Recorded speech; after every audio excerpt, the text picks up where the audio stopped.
மகாராஷ்டிர மாநிலம் அமராவதி மாவட்டத்தில் விவசாயிகளை சந்திக்க 15 கிலோமீட்டர் தூரம் நடந்து சென்றார் காங்கிரஸ் துணைத் தலைவர் ராகுல். நிலம் கையகப்படுத்துதல் மசோதாவில் அதிரடியாக அரசியல் களம் இறங்கியுள்ள ராகுல் விவசாயிகளின் ஆதரவை திரட்டி வருகிறார். அத்துடன் பருவம் தவறிய மழையால் பாதிக்கப்பட்ட விவசாயிகளுக்கு முழு இழப்பீடு வழங்க வேண்டும் என்றும் காங்கிரஸ் வலியுறுத்தி வருகிறது.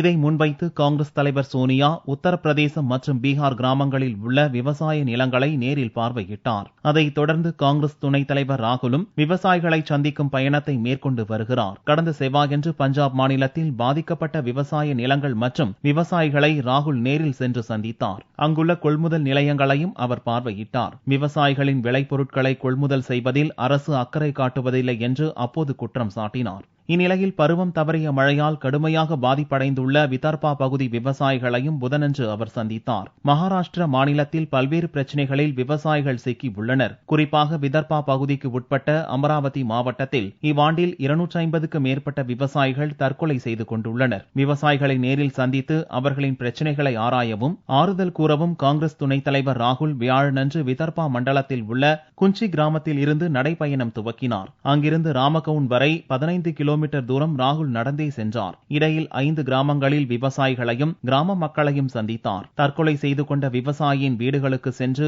அவர்களின் குடும்பத்தினருக்கு ஆறுதல் கூறினார். குடிசை வீடுகளுக்குள் நுழைந்து அங்கிருந்த ஏழை மக்களிடமும் குறைகளை கேட்டறிந்த ராகுல் தன்னால் இயன்ற அளவு உதவி செய்வதாக உறுதியளித்தார். பின்னர் செய்தியாளர்களிடம் பேசிய ராகுல் தற்போதைய மத்திய அரசு முதலாளிகளுக்காக செயல்படுவதாகவும் ஏழைகள் மற்றும் விவசாயிகளுக்கான அரசு அல்ல என்றும் குற்றம் சாட்டினார். ராகுலுடன் மகாராஷ்டிர காங்கிரஸ் தலைவர் அசோக் சவான் மற்றும் கட்சியின் மூத்த தலைவர்களும் சென்றனர்.